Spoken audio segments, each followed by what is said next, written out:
So you're wanting your Japanese maple to grow and you're trying to figure out what should I feed it. Today we're going to be talking about what you need to feed your Japanese maple with, the correct fertilizer, so that your tree can get the most growth.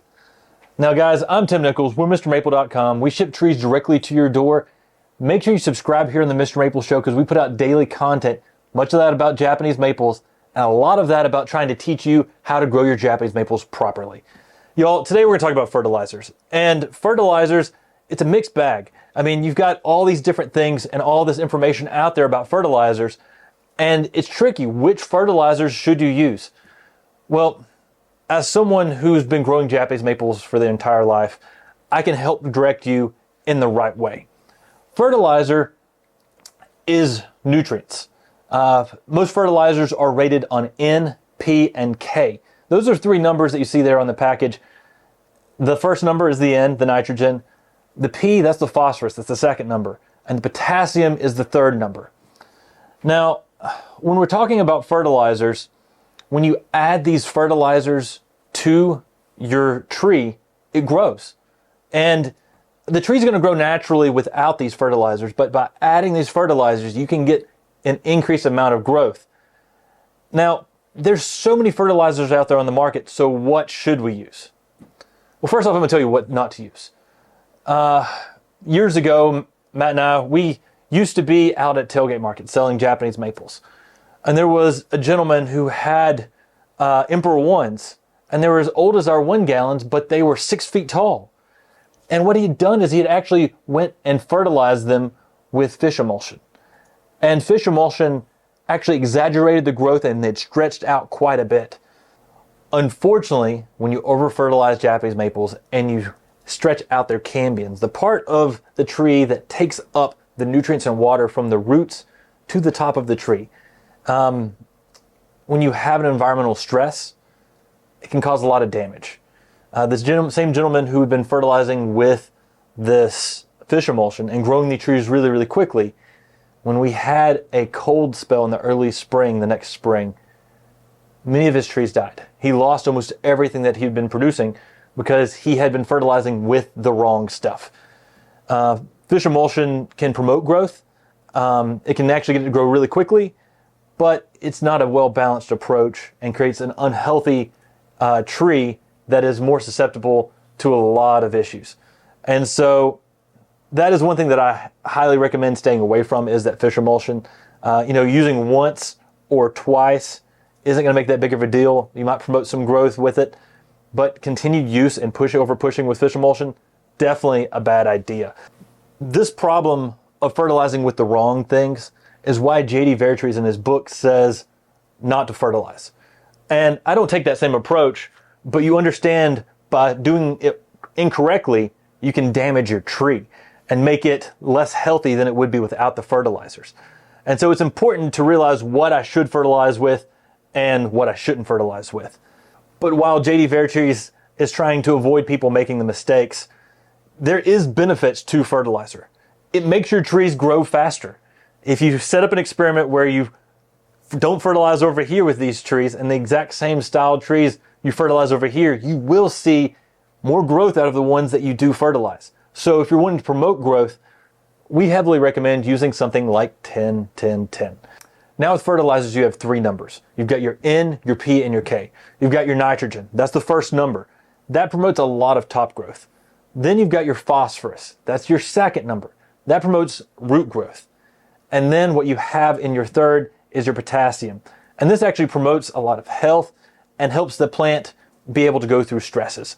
So all together, that is what you typically find in most fertilizers, your N, your P, and your K. Now, we typically recommend that 10-10-10 because it's a well-balanced approach, it's cheap, and it's something that you see results from. And with 10-10-10 being applied at the correct time, that's the early spring, you actually can promote a lot of good growth on your Japanese maple and get a well-balanced approach. Now guys, I'm not ending here because I know you're wanting your Japanese maples to grow. So we're going to go into some other things that you can do to feed your Japanese maples with and things that you can do to promote growth with your Japanese maple. So next, I'm going to talk about micronutrients. There's a lot of micronutrients. There's actually like 32 different varieties. And what we're going to talk about, I recommend using Micromax. Micromax is a brand of micronutrients that has all these different micronutrients in it. And you can add this to your soil in a container or in the ground, especially in containers. You got to remember, when you're growing a Japanese maple in a container, you're typically using artificial soil with no nutrients. By adding Micromax, you can help give that Japanese maple everything it needs to really thrive and look as beautiful as possible in that container. In the landscape, it's not as necessary because often the ground has a lot of these micronutrients in it already. But if you add something like Micromax, you can actually add it out in the garden as well. But you go out there and then you water it in after you add it, and you spread it out across your garden. And that is a great way to make sure that your Japanese maple is not only getting the N, the P and the K, the nitrogen, the phosphorus, and the potassium, but all those other 32 micronutrients that can really help a Japanese maple thrive and really look its best as it grows. Now, we're not stopping there. We're going to talk about mycorrhiza. What is mycorrhiza? Mycorrhiza is a positive fungus that attaches itself to the roots of your tree and allows that tree to take up more nutrients and water more efficiently. Now, there's two different styles of mycorrhiza. There's Indo and there's Ecto mycorrhiza. With Japanese maples, they prefer the Indo mycorrhiza. And so if you put Indo and Ecto mycorrhiza out in your garden, the Indo is going to attach itself to your maples. The Ecto may attach itself to weeds. So if you can actually get just the Indo mycorrhiza, it's going to really help your Japanese maple and not many of the other plants that are nearby.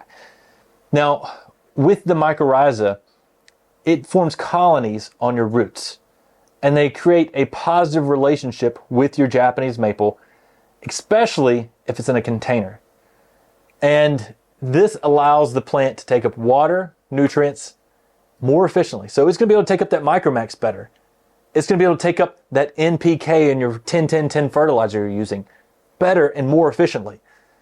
So we're talking about three different things here that can work together to make your Japanese maple grow better. Now, endomycorrhiza and mycorrhiza in general, it happens naturally in our soils. But if you're wanting to get this colony started early, you can actually put this in a container when it's in a container, or you can add this right when you plant your Japanese maple in the garden. And that endomycorrhiza will really help get that jump start and allow your Japanese maple to get established a little bit quicker because it's taking up the water nutrients more efficiently. So there's a plethora of things that you can do here to really promote the best growth with your Japanese maples. I can't help but mention, if you're looking to promote growth on your Japanese maple, that pruning will do that effectively as well. We have full videos on how to prune a Japanese maple. You should definitely go check that out. And pruning at the right time of the season.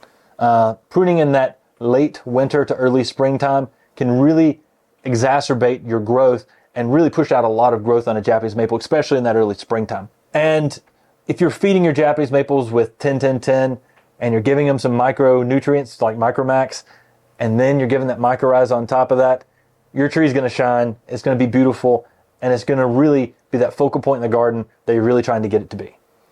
Thank you all for jumping in today's video. I hope this helped you understand what you can feed your Japanese maples to promote the best growth.